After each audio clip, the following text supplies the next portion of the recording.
ce matin. C'est en ton nom, Jésus. Amen.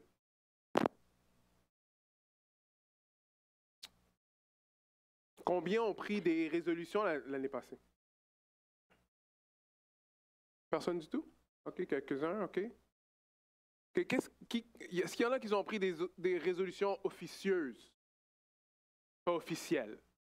Officiel, c'est qu'on va dire à tout le monde qu'on va dire que je vais perdre du poids. Mais officieux, c'est que, bon, je ne vais pas faire l'affaire de résolution, mais dans mon cœur, il y a quand même quelque chose que j'aimerais changer. Est-ce qu'il y en a qui a eu un peu ça? Il y a un peu plus d'honnêteté. On va poser la question encore une fois. Est-ce que ça vous est déjà arrivé de prendre des résolutions? On lève la main. Est-ce que ça vous arrive encore de les prendre? Peut-être pas au jour de l'an, mais ça arrive? Oui? OK.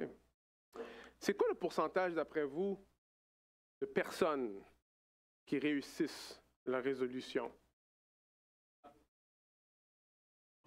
Very good. Mais en pourcentage, environ. 5, 3, c'est un peu plus. C'est environ, c'est moins que 10. Moins que 10. D'après les statistiques là, de Brain Research, qui font ces affaires-là, alors en 2018, juste 10% des Américains ont gardé leur résolution. Mais ça vient d'où? Pourquoi on a ces résolutions-là? Ça vient d'où? Toute cette idée d'avoir un temps de résolution. Alors, juste une petite histoire, là. Il y en a qui disent que probablement ça vient des Babyloniens. Si on retourne à 4000 ans en avant nous, je veux dire. La tradition la plus ancienne associée aux résolutions nouvelles que nous, on connaît, alors peut-être qu'il y en a d'autres, sont attachées aux Babyloniens. Alors, eux, ils prenaient 11 jours, mais ils célébraient un festival qui s'appelle Akitu, où est-ce que là, c'est des engagements de bonne conduite, des promesses aux dieux de payer leurs dettes, de rendre des objets qu'ils ont empruntés. Alors, on voit que depuis l'Ancien Monde, toute l'idée de résolution est là. Même les Romains faisaient quelque chose comme ça. Eux, sous Jules César, ce qu'ils faisaient, c'est qu'ils avaient une déesse qui s'appelait Janus.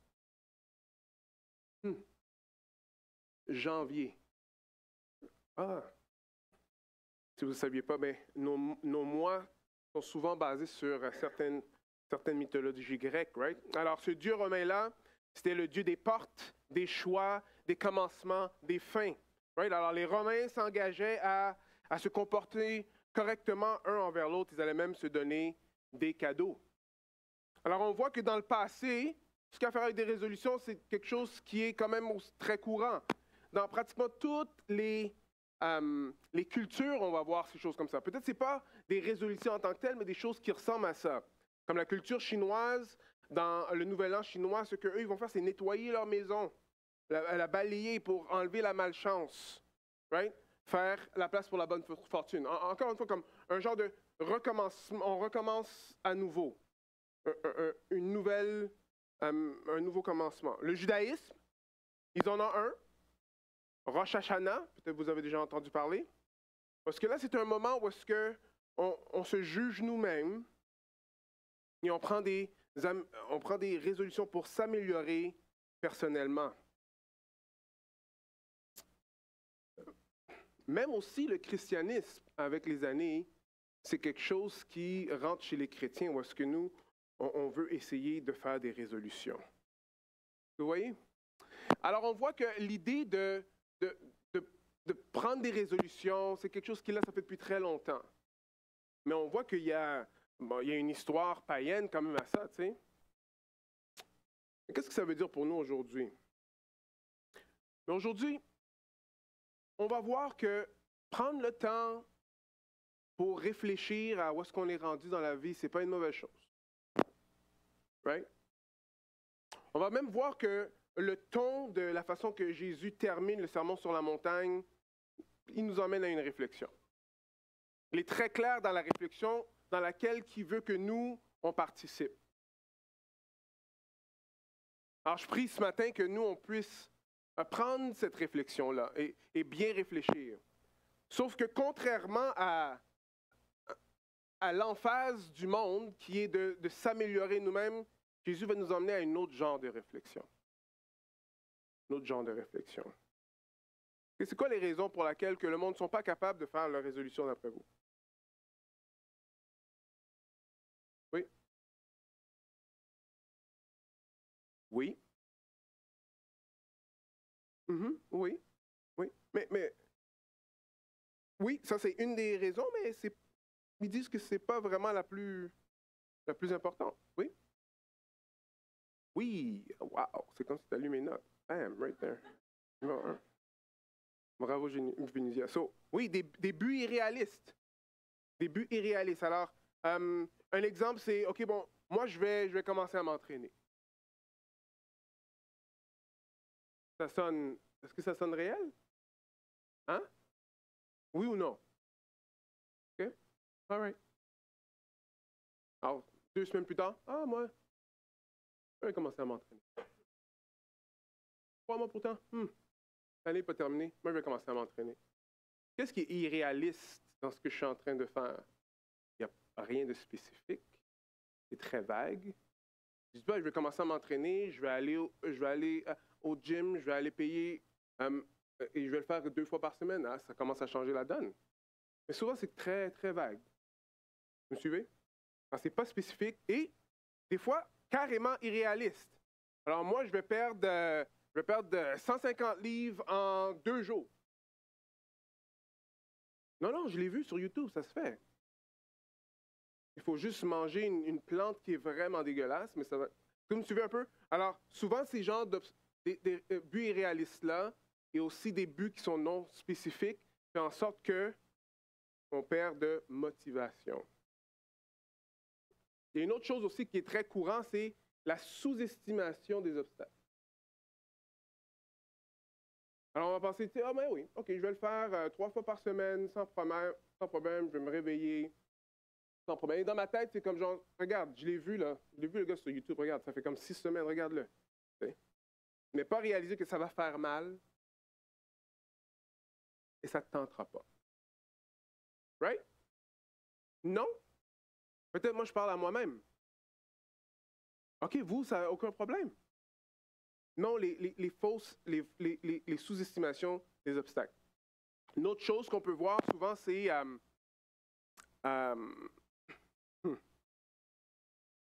le manque de récompense à court terme. Hein? Ah oui? Alors, il y en a que, peut-être que vous êtes un peu comme moi, tu sais, quand on rentre dans quelque chose, moi, je rentre à fond, là, c'est boum, boum, boum, boum, boum, j'y vais. Mais ce qui va arriver, c'est que si je n'ai pas d'autres personnes autour de moi qui vont me dire, mais attends une minute, peut-être tu devrais comme prendre ça un peu plus relax. Oui, prendre un jour de congé et des choses comme ça. Alors, le rythme que moi je pensais qui était soutenable n'est pas soutenable à long terme. Vous me suivez? Alors, qu'est-ce qui arrive? C'est qu'on n'y arrive pas. Et la dernière chose, c'est l'influence et l'environnement.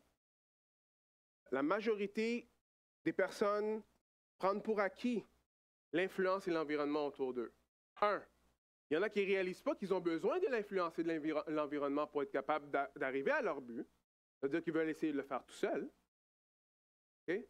Et il y en a 2, c'est qu'ils ne réalisent pas que des fois, souvent, l'influence et l'environnement autour de nous ne nous emmènent pas dans la direction où est-ce qu'on veut aller. Êtes-vous toujours avec moi? Alors, ça nous amène à réfléchir. Right? Si on a des résolutions, c'est probablement pour des bonnes raisons. Mais pourquoi on n'y arrive pas? C'est souvent à cause de ces raisons-là.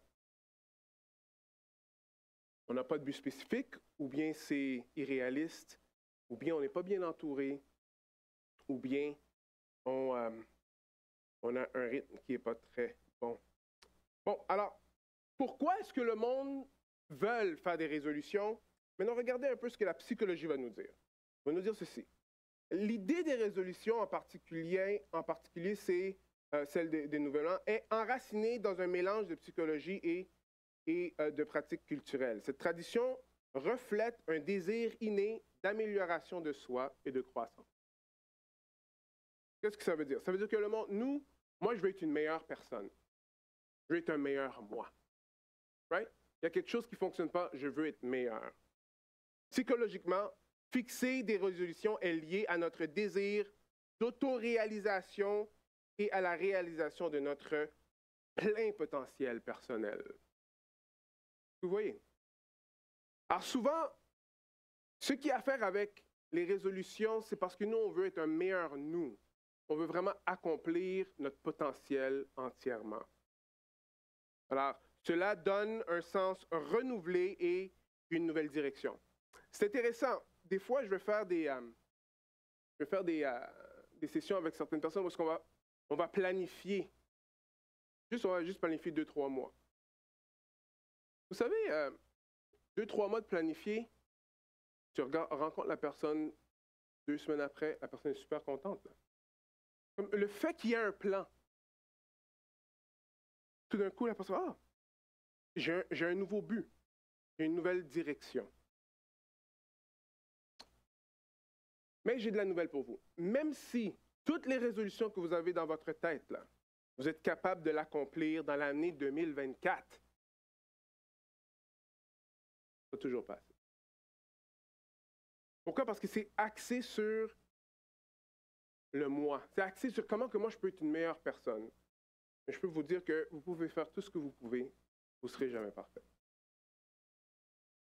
Alors Jésus, lui, il va nous emmener à faire une réflexion, mais il va dire quelque chose d'autre. Il ne va pas focuser sur qu'est-ce que nous on peut faire pour devenir meilleur, mais il va nous dire quelque chose d'autre. OK, tout le monde va bâtir sa maison, mais lui, il va nous dire non, mais sur quoi tu l'as bâti?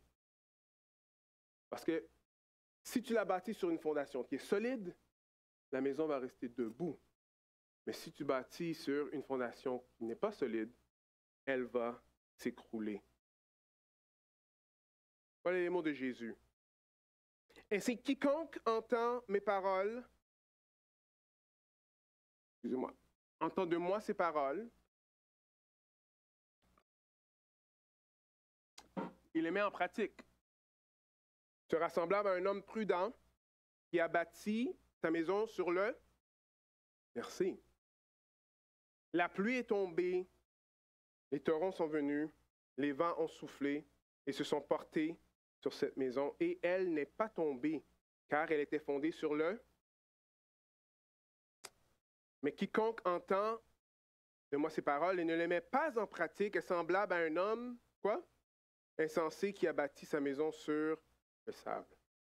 Et la pluie est tombée, les torrents sont venus, le vent a soufflé et se sont abattus sur cette maison. Et elle est tombée et sa ruine a été grande. Alors, vous voyez, Jésus met l'emphase pas sur le bâtir son moi personnellement, comment qu'on peut être une meilleure personne. C'est pas ça qu'il est en train de dire. Jésus comprend qu'on va bâtir des maisons. Il comprend que oui, on va faire de quoi pour être bien, pour fonctionner ensemble, pour s'aimer, Jésus n'est pas en train de dire que, OK, finalement, regarde, vous, parce que vous êtes mes disciples, vous n'avez pas besoin de grandir jamais, du tout. Mais ce qu'il est en train d'expliquer très clairement, c'est que vous bâtissez sur quoi? C'est quoi les fondations? C'est quoi qui tient debout ta maison?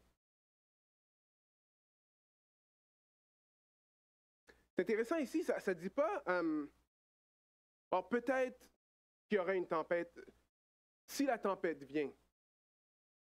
Non, le texte nous dit quand la tempête va venir. Est-ce que vous voyez ça? Est-ce qu'il y en a ici qui comprennent qu'il y a des tempêtes dans la vie?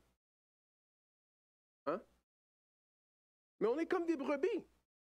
Pourquoi? Parce que les brebis, le berger va dire non, va à droite, va à gauche, fais attention parce qu'ici il y a des loups. Et les brebis vont quand même aller vers. Et le berger doit aller les ramener dans l'enclos. C'est comme s'ils oublient, c'est comme s'ils ne réalisent pas. Même s'ils ont vu comme leur frère brebis manger hier, ils vont oublier. Mais souvent, c'est ça qui arrive avec nous. Les tempêtes vont arriver.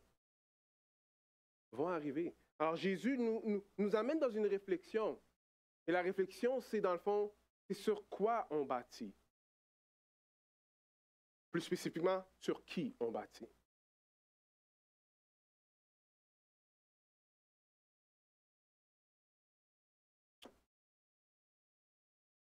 Pourquoi est-ce qu'il y a tellement de tempêtes? Il y a quelque chose qui est intéressant. Je regardais un petit reportage du Midwest aux États-Unis. Est-ce que vous savez que il y a pas la majorité des maisons, ils ont un abri pour les tempêtes? Êtes-vous au courant de ça? Alors, la maison est bâtie et ils ont un abri. Ça veut dire qu'ils savent que la tempête va venir. Alors, la tempête va venir et tout le monde va dans l'abri. J'ai aussi vu ça dans la guerre à Israël, que je ne savais pas qu'ils avaient tous des bunkers là, dans leur maison, parce qu'ils savent que les bombes vont venir. Alors, ils disent, OK, bon, les bombes viennent, alors allez dans vos bunkers. Il y a même des places où c'est dans le code des bâtiments.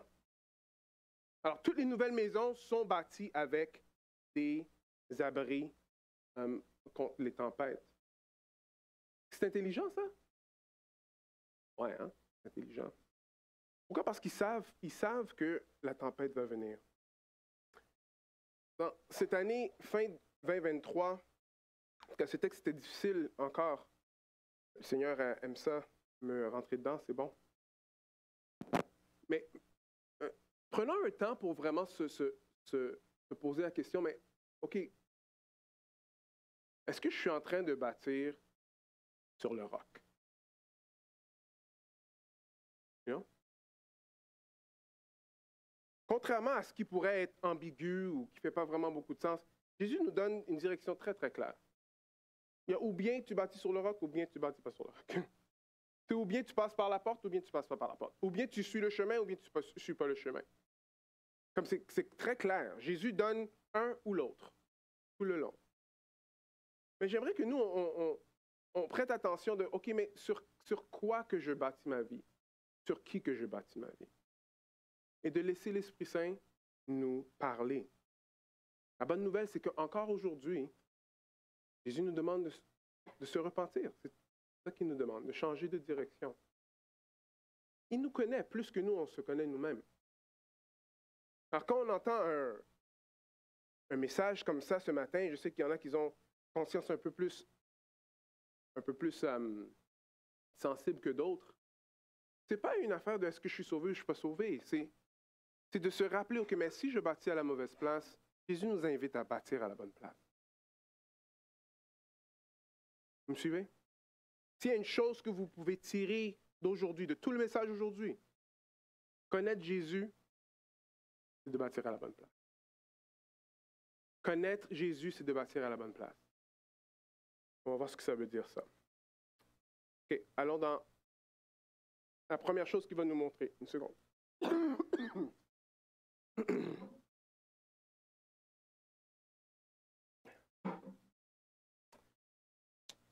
Jésus va commencer à nous dire que c'est important de trouver la bonne porte. Alors, entrez par la porte étroite, car large est la porte et spacieux le chemin qui mène à la perdition.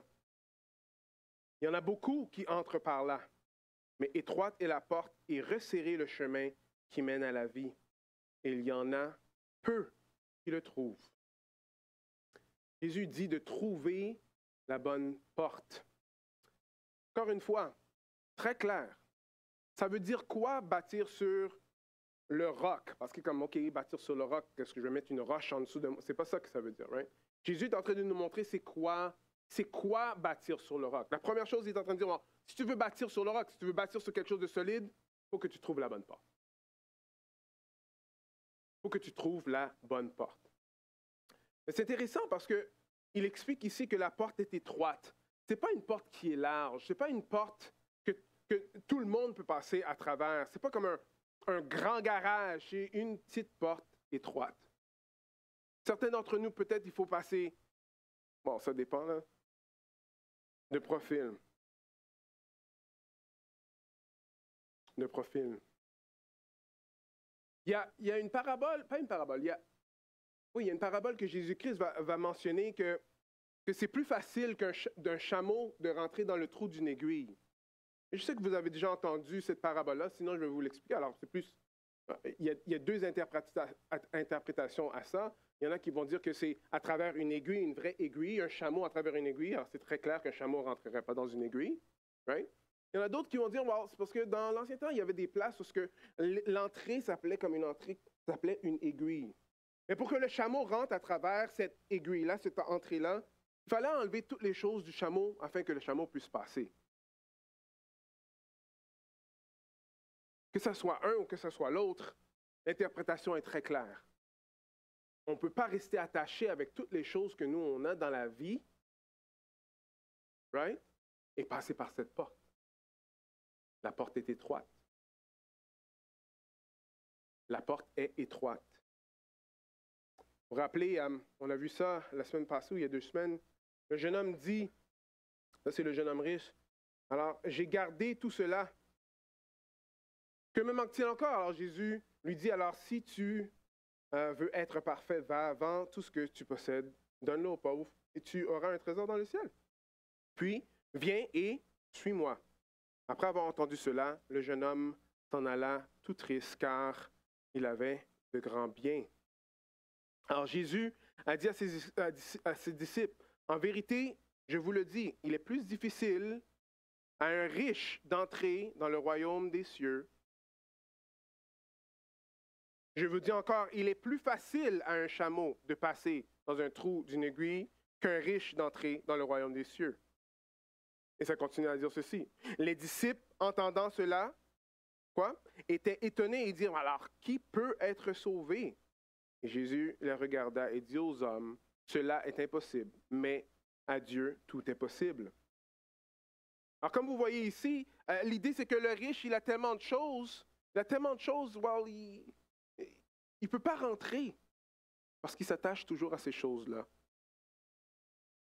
Et un chameau, plus facile à passer à travers le trou d'une aiguille, que ce soit le mur ou l'autre, on comprend que c'est quelque chose de difficile. Et c'est pour ça que les disciples ont dit, c'est qui peut être sauvé?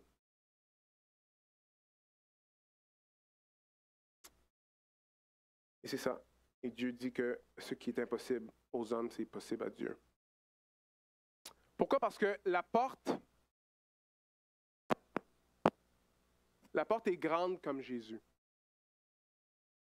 C'est ça la largeur de la porte. Jésus est la porte. C'est le seul. Alors, si on veut être bâti sur le roc, il faut comprendre que Jésus, c'est la seule solution. Dans Jean 19, il va dire ceci, moi, quoi qu'il a dit, je suis la porte. Si quelqu'un entre par moi, il sera sauvé. Il entrera et sortira et trouvera des pâturages. Alors, comme vous voyez ici, Jésus dit, je suis la porte. Je suis la porte. Il y en a plusieurs qui vont, ah man, mais aujourd'hui, là, c'est pas le fun, ça, cette affaire d'être exclusif comme ça. Et tout le monde va être sauvé. Tout le monde va être accepté. Mais malheureusement, si on prend cette façon de voir-là, mais c'est clairement pas ce que la Bible est en train de dire. Ce n'est pas les mots de Jésus lui-même. Ce n'est pas qu'on est exclusif dans le sens que nous, on va choisir qui on veut être des chrétiens, qui on ne veut pas être des chrétiens. Ce n'est pas ce genre d'exclusivité qu'on est en train de parler. Nous, on est en train de dire que Jésus-Christ lui-même, il dit que c'est lui la seule porte. C'est Jésus qui rend l'exclusivité. Ce n'est pas notre désir. Jésus dit non, la seule façon d'être sauvé, c'est de passer par. Encore une fois, pas très populaire aujourd'hui, mais c'est important. Important qu'on puisse comprendre ça et quand on le communique, il faut le communiquer. Il n'y a pas d'autre façon d'être sauvé que par Christ. Il n'y a pas d'autre façon d'avoir la vie que par Christ. Que vous voyez lundi, c'est pas ce lundi, mais dans quelques semaines, en train de parler comme ça au travail. Oh, écoute, ce qu'on ne comprend pas, c'est ceci. Tous ceux qui se disent comme inclusifs, rapidement, on va voir qu'ils sont inclusifs avec certaines personnes et pas avec d'autres. Est-ce que vous comprenez? Nous, on inclut tout le monde, sauf ceux qui ne pensent pas comme nous. OK. Alors, dans le fond, tu es très inclusif. Non, tu es exclusif. Mais Jésus, lui, il met tout le monde sur le même piédestal. Tout le monde, si vous voulez rentrer par cette porte-là, il faut lâcher tout ce que vous avez et passer par lui. Tout le monde est sur la même longueur d'onde. C'est pas, ah, OK, ce groupe-là pense d'une certaine façon, ou ce groupe-là, au moins, historiquement parlant, ils étaient de notre côté. C'est pas comme ça que ça fonctionne avec Jésus. Avec Jésus, tout le monde doit lâcher tout ce qu'ils ont pour passer à travers. C'est ça le roc. Est-ce que vous voyez? Alors oui, alors Jésus, première chose, alors, pour bâtir sur le roc, il faut qu'on passe par la bonne porte. Deuxièmement, il faut passer par quoi? Le bon chemin. Suivre le bon chemin. Alors, entrez par la porte étroite, car large est la porte et spacieux est le chemin qui mène à la perdition. Il y en a beaucoup qui entrent par là. Mais étroite est la porte et resserré est le chemin qui mène à la vie. La vie. John Stott va dire ceci. Les voyageurs sur cette route suivent leur propre inclinaison, c'est-à-dire les désirs du cœur humain, sans déchéance, la superficialité, l'amour de soi, l'hypocrisie, la religion mécanique, les fausses ambitions, la censure. Ces choses n'ont pas besoin d'être apprises ou cultivées. Un effort est nécessaire pour rester sur le chemin étroit. Mais comme vous voyez, il n'y a pas d'effort qu'on a besoin de faire pour être sur le chemin qui est large. Mais pourquoi est-ce que moi, je ne peux pas faire tout ce que les autres font? Parce que le chemin de Jésus-Christ, c'est un chemin qui est étroit. Ce n'est pas un chemin qui est large. C'est un chemin qui nous nourrit. C'est un chemin qu'on est béni. C'est un chemin où est-ce qu'on va vraiment avoir la vraie joie. Un chemin où est-ce qu'on va être dans la présence du Seigneur. Un chemin qui ne va pas être facile, mais qui va glorifier Dieu. Est-ce que vous me suivez?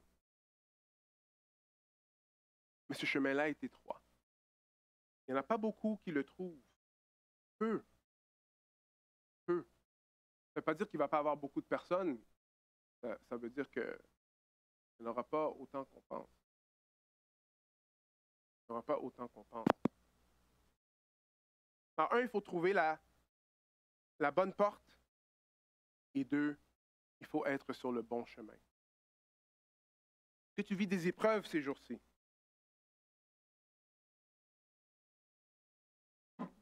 Est-ce que tu trouves ce que Dieu veut que toi tu fasses est difficile?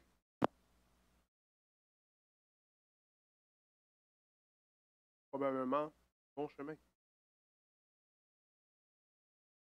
Vous vous êtes déjà posé la question pourquoi est-ce que le Seigneur nous demande de vivre par la foi? Right? Une autre façon de dire, le Seigneur nous demande de lui faire confiance. Parce qu'on va,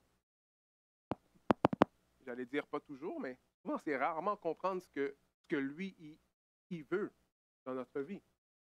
Non, on va par là. C'est sûr par là, mais ici, comme, ça a l'air bien plus facile. Mais c'est par là qu'il faut. Comme tu me demandes, pourquoi tu ne demandes pas ça de l'autre personne ici? Pourquoi c'est juste moi? Moi, confiance. L'homme juste vivra par la foi. Notre Sauveur nous a montré ça. Jésus est venu et il vivait par la foi. Il suivait ce que son Père lui disait de faire, étape par étape. Entièrement. Est-ce que vous comprenez ça? Jésus nous a montré, pas ma volonté, mais la tienne, Seigneur. Il s'est humilié pour carrément nous montrer qu'on a besoin de vivre en dépendance de Dieu. Pourquoi? Parce que le chemin est étroit. Le chemin est étroit. Alors, si les choses sont difficiles, si, probablement les choses sont difficiles, Dieu ne vous a pas lâché. Dieu ne vous a pas lâché. Je vous invite, passez à travers les psaumes. Combien de fois que moi j'ai été béni, encore une fois ce matin en lisant le psaume 6, en lisant David, que lui, il passe à travers des moments difficiles. Et que Dieu, lui, est avec lui. Les psaumes sont là pour ça, frères et sœurs. Il y en a plusieurs là qui sont juste là, juste pour ta situation à toi. De lire pour voir comment que Dieu, lui, il est fidèle, même dans les temps qui sont difficiles. Vous connaissez Job aussi?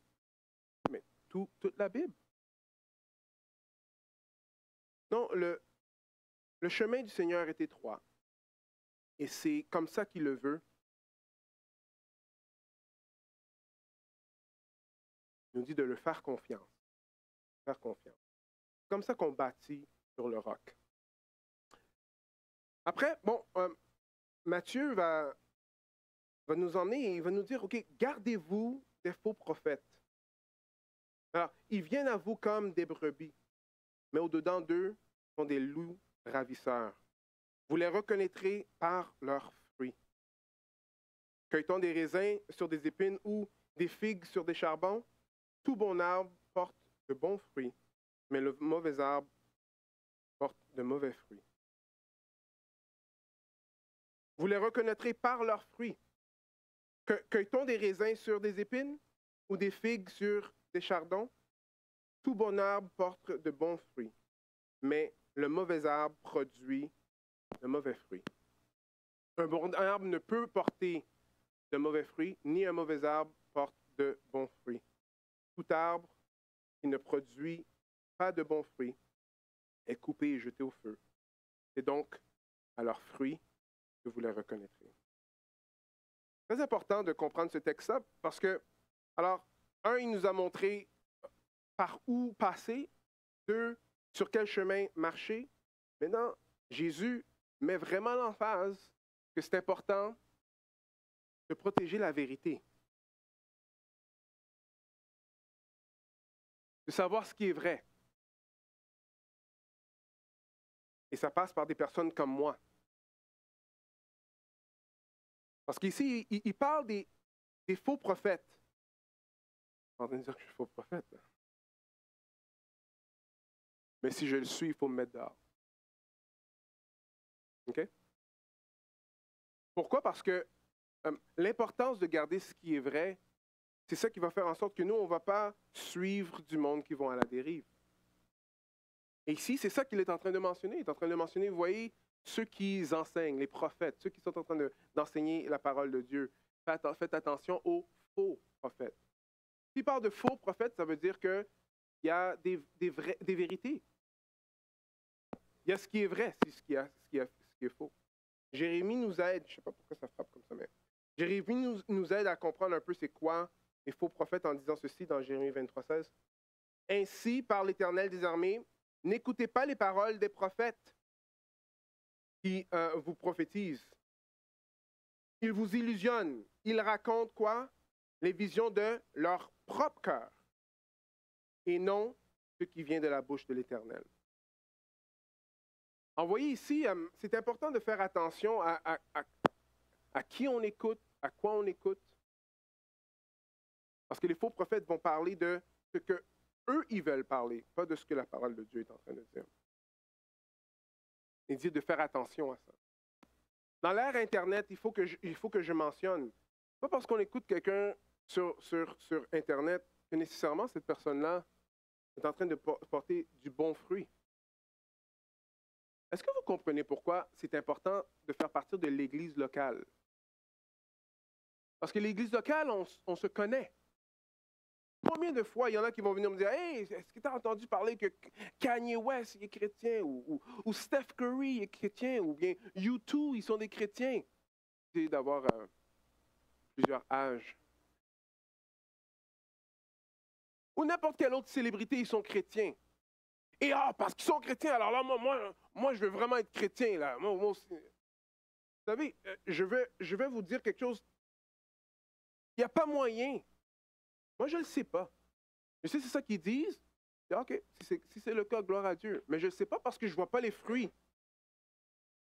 Il n'y a pas moyen de voir les fruits. Je les vois sur la télé. Est-ce que vous me suivez? Alors, l'Église locale, c'est très important parce que c'est là qu'on apprend à connaître des personnes qui sont là. Alors, ceux qui dirigent, ceux qui sont là en train d'enseigner, c'est là qu'on peut voir c'est quels fruits qu'ils portent.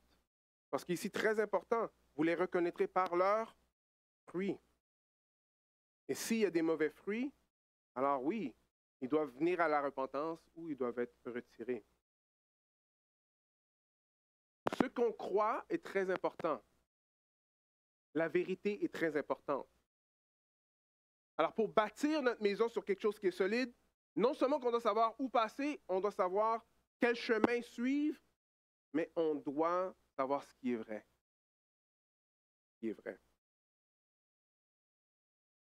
Une des choses qui peut nous aider à voir vraiment les fruits, particulièrement dans l'enseignement, c'est est-ce qu'on parle de l'Évangile ou c'est plein d'autres choses? Pendant plusieurs années, on était très axé sur tout ce qui était fin des temps. Ce n'est pas une mauvaise chose nécessairement, mais si c'est seulement de ça qu'on est en train de parler, on ne parle jamais de l'Évangile, il y a un problème.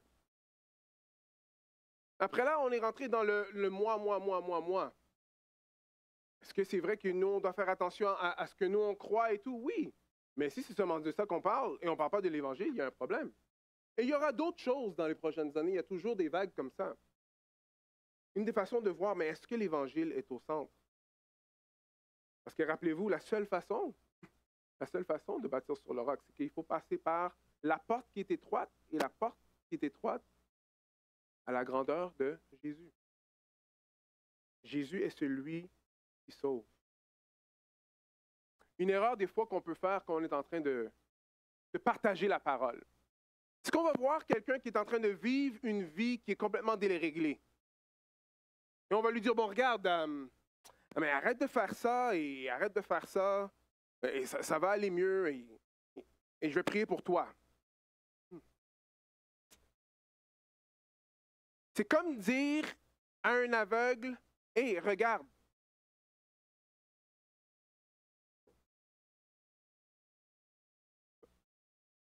Parce que ce n'est pas parce que la personne est déjà aveuglée.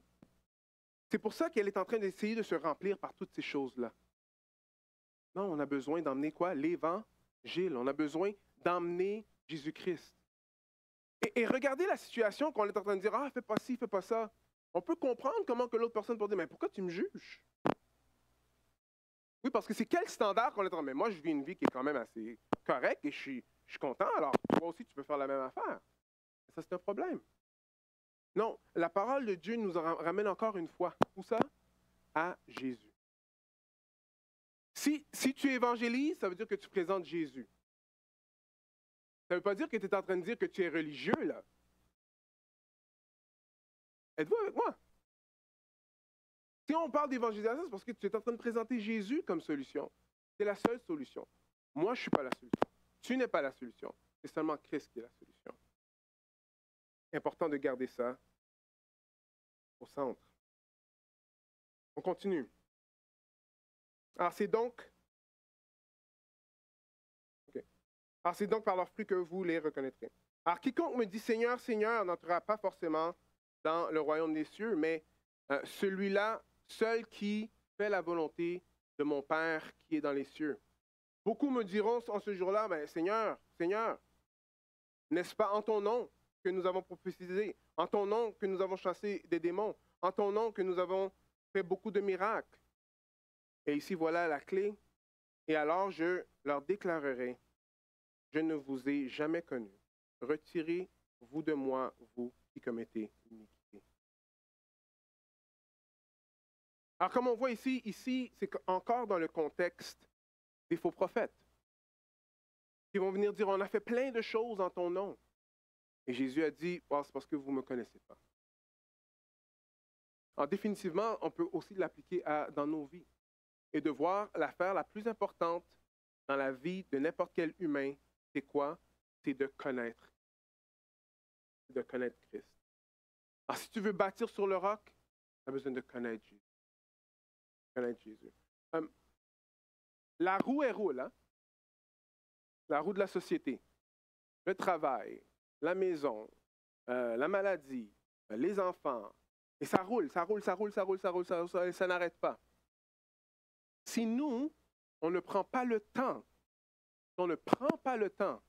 pour connaître Christ, ça ne va pas se faire. Et ici, ça roule.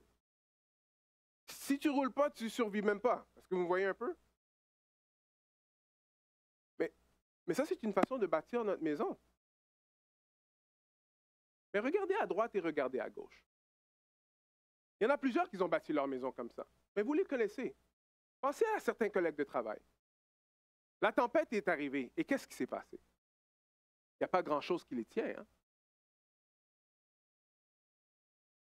Il n'y a pas grand-chose qui les tient. Jésus, c'est très clair qu'il nous appelle à faire un choix. Il nous dit, tu vas choisir, tu bâtis ou bien là, ou bien tu bâtis là. Ça veut dire qu'on a des choix à faire, frères et sœurs. On a des choix à faire. La tempête va arriver. La tempête est peut-être déjà arrivée. Jésus nous dit de bâtir sur lui. Pourquoi? Parce que son roc, lui, va tenir notre maison. Va tenir notre maison. La chose la plus importante, c'est de connaître Christ. Bon, frères et sœurs, ça a l'air de quoi connaître Jésus dans ta vie? Ça peut avoir l'air de prendre un temps régulier le matin pour lire la parole de Dieu et prier. Peut-être c'est l'après-midi. Peut-être ça veut dire aussi de passer du temps avec des frères et sœurs dans l'Église. Peut-être ça veut dire prendre du temps avec ton épouse ou ta famille. Mais tout ça, il faut comprendre, c'est des choix qu'il faut qu'on fasse. Parce qu'on choisit de bâtir sur quelque chose qui est solide, à la place de quelque chose qui est du sable. Tu es avec moi? Alors Jésus nous appelle à, oui, à prendre une réflexion. Arrêter et penser. Et il dit ceci. Ainsi, quiconque entend de moi ces paroles et les met en pratique sera semblable à un homme prudent qui a bâti sa maison sur le roc. Ça veut dire, mais quiconque entend de moi ces paroles et ne les met pas en pratique est semblable à un homme insensé qui a bâti sa maison sur le sable. Tout simplement. Jésus est en train de dire, où est-ce que tu veux bâtir? Qui tu veux faire confiance? Quel chemin tu veux? Quelle porte tu veux marcher à travers? Encore une fois, frères et sœurs, Jésus rejette personne qui se tourne. La bonne nouvelle, c'est que si tu vois que finalement, hey, ça fait un petit bout de temps que j'ai commencé à bâtir quelque part d'autre, Jésus nous appelle à la repentance. On se repent, on va devant lui, on se repent. Si tu ne connais pas Christ et que tu vois que finalement, oui, tu es en train de bâtir sur beaucoup de choses, mais comme n'importe quoi qui pourrait se passer, tout va s'écrouler. Tu as besoin de bâtir sur Christ. Le chemin est étroit. On ne va pas nécessairement être comme tout le monde. On ne devrait pas être comme tout le monde. Le monde devrait savoir qu'on n'est pas comme eux. Pourquoi? Parce qu'on suit un autre trésor. Notre trésor, c'est Jésus-Christ. Et oui, ça veut dire que le chemin est étroit. Mais frères et sœurs, ce chemin qui est étroit-là, c'est le chemin. C'est le chemin. L'autre chemin va à la perdition.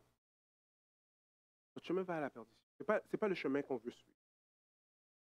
J'aimerais qu'on termine ce matin avec un temps de réflexion. Alors, on va prendre une minute où est-ce qu'on pourra prendre du temps et juste aller devant Dieu. Tournez-vous devant Dieu. Alors, on ferme nos yeux, c'est en silence. Alors, je ne veux pas que des personnes parlent à haute voix. C'est dans votre cœur, mais le chant qui m'est venu encore ce matin, c'est « Sonde-moi, Seigneur, right? Et purifie-moi. Change mon cœur, Seigneur, et purifie-moi. Sonde-moi, change mon cœur, même chose. Montre-moi où est-ce que je suis en train de bâtir. Right? Si tu es en train de bâtir à la bonne place, remercie le Seigneur pour cette grâce. Remercie le Seigneur pour cette grâce.